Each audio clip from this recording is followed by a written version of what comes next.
Looks like our wheel bearings broke. We gotta fix this.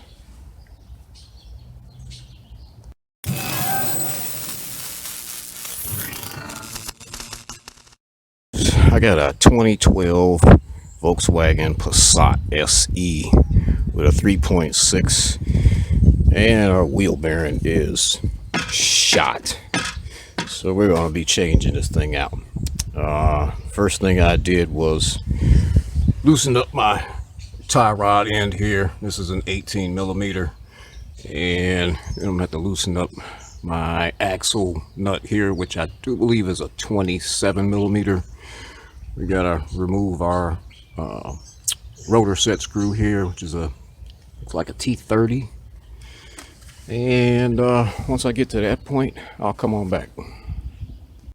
Tie rod is loose, and I went ahead and heated this up a little bit with a propane torch.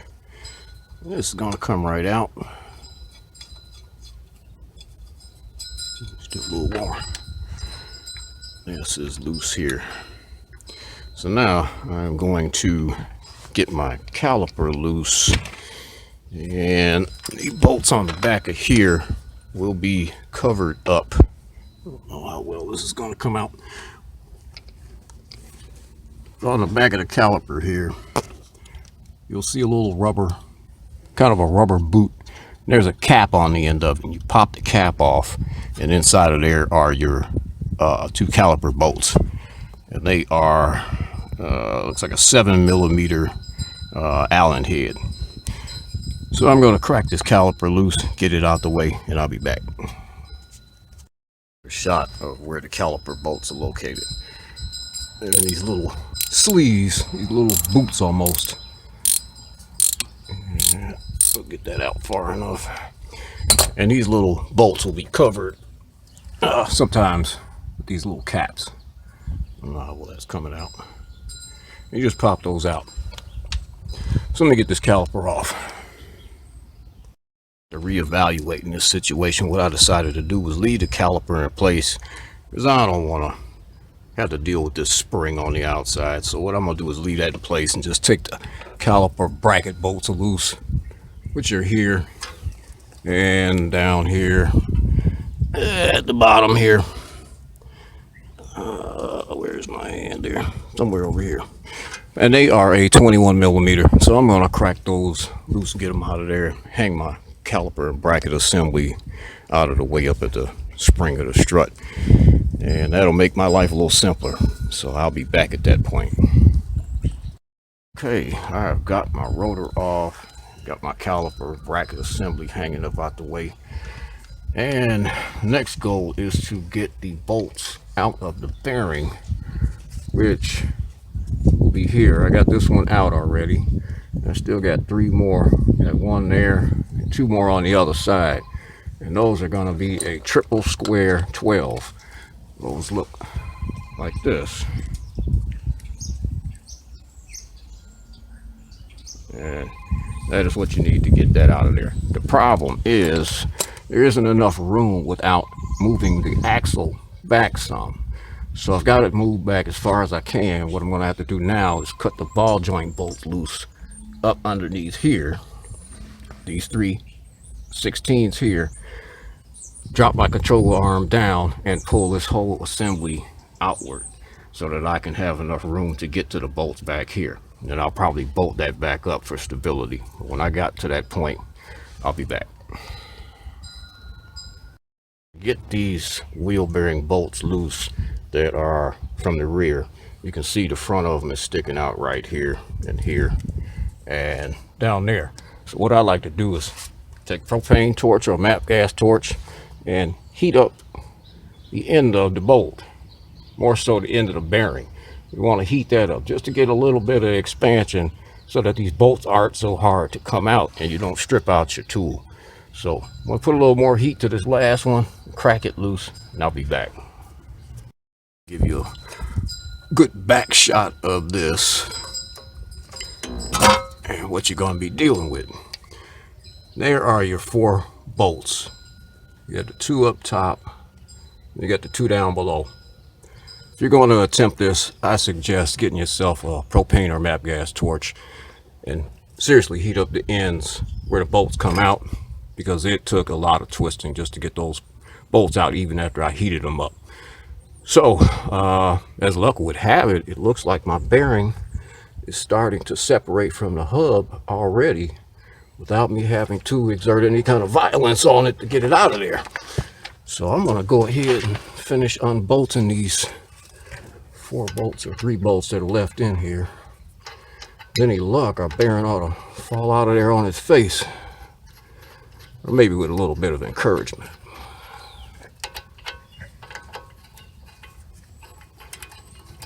Definitely got a little separation there.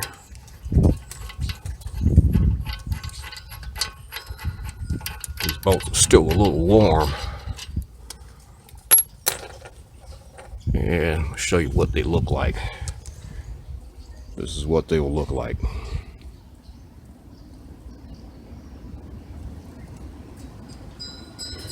So we got 2 more in here to get out. And as you can see, I got my axle out. I did disconnect my ball joint.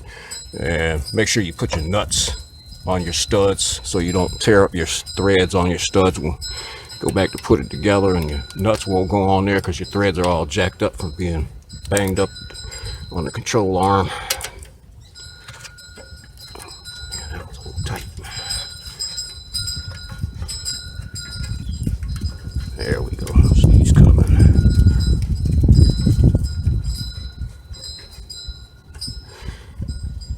And yes, I have air tools for pretty much everything. It's just that not everybody has air tools, so I try and use as many hand tools and do this by hand as possible. If you got air tools, man, go for it. I'm making my life a little rougher just to show everybody how to do this at home if you don't have the air tools and that kind of stuff. Ooh, still a little toasty. All right, so let's see if our bearing will come out of there.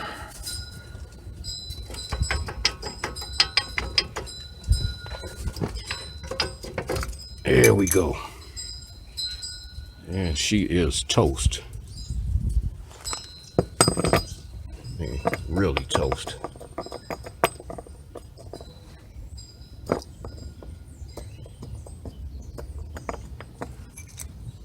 Parts of it there. So I'm going to get this all cleaned up in here. It's like everywhere I touch is hot. Okay, I'm gonna get all of this area up in here cleaned up. Get a little bit of rust and stuff in there. So I'm gonna take a wire brush and get all of this nice and clean. And then I'm gonna have to go for my parts, and I'll be back once I've got them. I'm back with my new bearing, and I apologize for all this wind noise. So I'm gonna put this up into here. That will go right in there like that. And I'm going to get my bolts in there from the back. And once I get this in place, I'll be right back. Now that I've got my bearing bolted in, see I got my bolts back in there. My next move is going to be aligning this axle back in here, and at the same time getting my ball joint studs back through the holes of the control arm. And that shouldn't be too hard. We're just going to push down on our control arm here and have our axle lined up, pop these in, put our nuts on, and that will secure that. So once I've gotten to that point, I'll return. Got my axle back through my wheel bearing, and this bolt is still loose, but I got my ball joint nuts back on there and tight. So what we want to do is tighten this up, and this goes down to 52 foot-pounds and then an additional 90 degrees. So I'm going to tighten this down. I'm not going to torque it yet. I'm going to put my rotor back on here first and my brake caliper. So once I've got all that back together, I'll be back.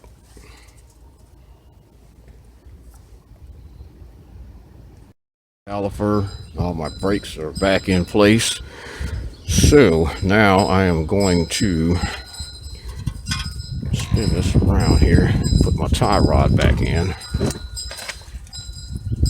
That's just a matter of dropping this in there. I always try and put the nuts on the back of the parts that I take loose that I'm going to reuse, just to keep from tearing the threads up.